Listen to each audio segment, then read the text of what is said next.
Rev up your engines.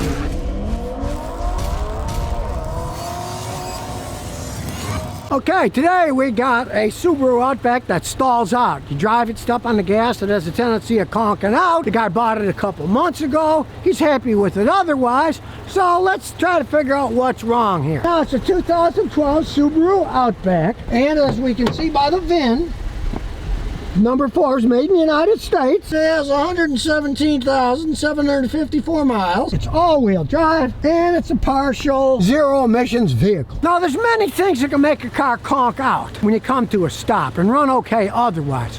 We're going to look under the hood for the simple things first. Vacuum leaks can cause it, so let's listen for vacuum leaks. I don't particularly feel any, and I don't hear anything, so let's pull out the air filter. And indeed, the air filter's all black and clogged up, so we're going to change the air filter first. Dirty air filter will give you problems. But rather than guess anymore, we're going to get out my Autel here. We'll get a good analysis of what's making it conk out. It already detected it. Okay. We'll do a standalone diagnosis. Now it's starting to analyze stuff.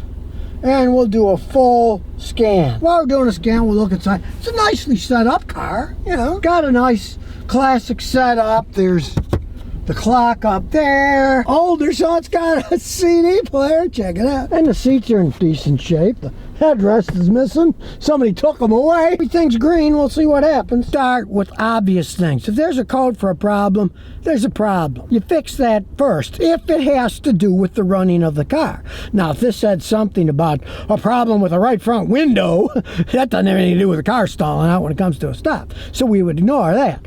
But you gotta start with the basics. And since the guy just bought the car a couple months ago, I'll give him a good idea of what shape it's in. It's only got one fault. Tire number 4, air pressure. That's not gonna make the car stall out. That's not the problem. We'll check all the pressures just to make sure it's safe for driving, but that's not going to make a car conk out. And after checking the tire pressure, they're all normal anyway. So one of those sensors is probably squirrely on number 4. Who cares? Tire pressure gauges are cheap. Just detect the pressure once in a while. But it's dying out for some reason. We got to figure it out. So we're going to go to the engine system, and we're going to look at live data. A lot of live data. Start looking and seeing what's happened. The air fuel correction is only minus 0.8. It's running just a tad rich, but not much. That's almost perfect. You can see that's going pretty steady. 2.35 grams per second. There's nothing wrong with that. So we'll just look through. And like I say, look, 1 is perfect. It's only off a tiny bit. 1.00 is perfect. So you can see the air fuel correction,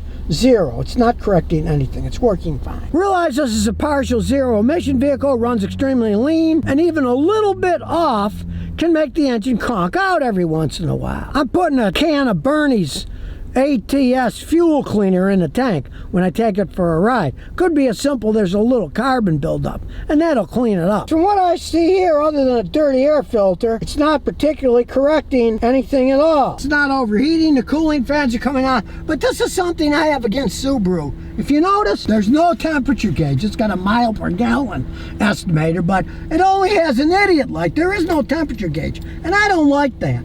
We'll turn the key off, and we'll turn the key on. It does not have a temperature gauge. It's only got a warning system if it overheats. Down there, see? If it overheats. Then it's too late. Come on, Subaru. Put a temperature gauge back on your cars. Give us a little information about our cars. That's very important. You got a car, runs in the middle all the time, you know something's right. It starts going 3/4 and higher, you know something's going on. This stupid thing won't tell you that. It'll only tell you when it's overheated, and it's too late then. Subaru, you do not need to make them that cheap. Now, sometimes if a transmission has a problem, say the torque converter is locking up or sticking, that can cause a stall. So, let's check out transmission data. There's a CVT transmission, which I'm not a particular fan of.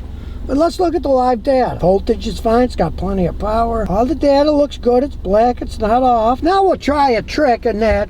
We'll put it in gear. Now it's got a load. We'll give it a little load with the foot on the brake, so it doesn't move, and we'll see if any of this data gets squirrely. No, it's all staying within parameters. So let's take it for a spin. I have a manual override, so I'm going to rev the engine higher than normal since I have Bernie's cleaner in the tank to help clean it out while we drive it and go and get an air filter. So by keeping it in low, see, we can make it go up and down, but what we're going to do is we're going to put it down so it revs higher and the cleaner will do its job better. The faster the cleaner runs through, the better it's going to clean. like those fake shifts. See, it says second gear, but it doesn't have any gears, so it's kind of crazy, but that's how the engineers made it. Now we're back in first. Anybody coming? Nobody's coming. Here we go. We'll come to a stop.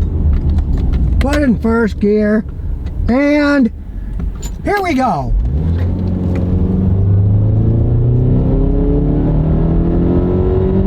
Look, a hawk. You pick something up.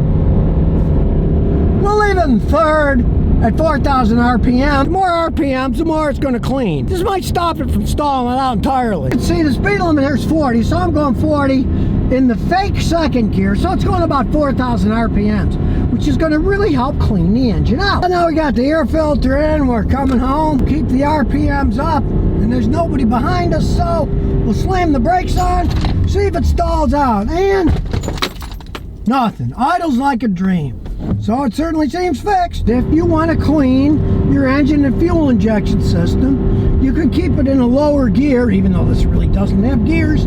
It's a pretend second gear, but when we're going 40 miles an hour, we're going about 4,000 RPMs. Drive it that way for half an hour, 45 minutes. It'll generally do a pretty good job cleaning stuff. So there you have it, a smooth idling engine. It's not shaking. A little bottle of Bernie's cleaner and a fuel tank and an air filter, and the car's running like a top now. Sometimes it's just the simple things that can fix a car. Dirty air filter, some carbon built up in the engine. Because realize this particular car, being a partial zero emissions vehicle, runs relatively lean, and if you get any little bit off, when you come to a stop, they can conk out. When you're going at highway speeds, you can really lean them out. You're going fast, the engine's spinning, so a little bit off isn't going to hurt it. But with one of these, if you're just a little bit off at idle, it can conk out, and then just a new air filter and a little cleaner can fix it. So this Outback really wasn't a bad deal. 100-something thousand miles, still runs good. Now it's not stalling out, but it was running almost perfectly, hardly any fuel trims at all. Some of it was zero, no adding or subtracting fuel. So rather than taking it to the dealer where they probably would have charged them $1 million to do all kinds of made up stuff, all I had to do was change the air filter and a little cleaner in a tank. And that's why I make these videos, to show people how they can save money. Most mechanics charge $150 to $200 an hour, right? There's a lot of stuff you can do yourself with just a little bit of knowledge. Car doesn't stall out anymore, easy fix. Plus now, he's gonna be happy knowing that I looked at the engine and the transmission data and saw it's actually in pretty good shape.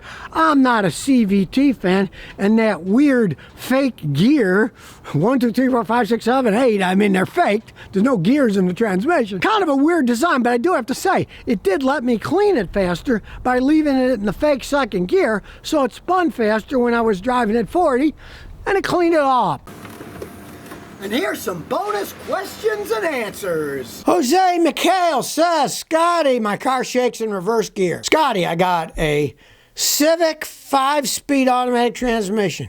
It vibrates and shakes when I put it in reverse. It only happens when I start it first thing in the morning, when I set it in reverse. Doesn't do it in forward, only backwards, and only first thing in the morning. You're saying it doesn't do it when you start it up, put it in drive and drive. Okay, but it only does it in reverse. Right? So right away, it has to have something to do with the transmission, right? Because if it was in the engine, the fuel injection, the ignition system, it's going to do the same thing going forward as it is backwards. The only thing you put it in reverse it does is it puts the car in reverse. Odds are your transmission has some internal problem that when you put it in reverse, vibrating because it's straining the engine too much, right? Now, do this, though. On an unlikely scenario, but I've seen it happen once in a blue moon. Check the motor and transmission mounts, because when you're going backwards, it's going in the opposite direction. And maybe one of the transmission mounts is worn. Check that. They're just rubber, and you could replace the mounts. It could be the mounts, but it has to be something to do with the transmission. So check the mounts first and pray it's just broken mounts making it shake, because if not, it means your transmission's starting to go out, because otherwise it would do it in drive, too, if it was in the engine or ignition or fuel system, because it's running the same thing. The engine does not run backwards when you're in reverse, only the transmission. So if you never want to miss another one of my new car repair videos, remember to ring that bell.